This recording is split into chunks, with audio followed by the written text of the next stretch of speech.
Hi everyone, my name is Raman. I'm a nephrology nurse here in Canada. So for today, we're going to talk about relationship between BNP and congestive heart failure. So what is BNP? BNP stands for B-type natriuretic peptide, or also known as brain natriuretic peptide, though it's made in the heart. BNP is a hormone released by the ventricles of the heart when they are stretched due to increased pressure, usually because of fluid overload. It's a biomarker used to help diagnose and monitor heart failure, especially congestive heart failure.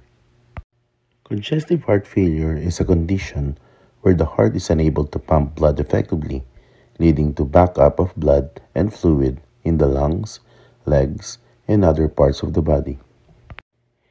When the heart struggles to pump properly, as in the case of CHF, it stretches and releases BNP.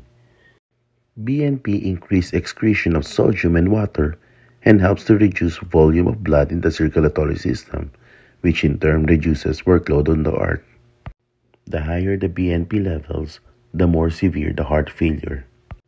BNP level over 100 picogram per milliliter is a sign of heart failure.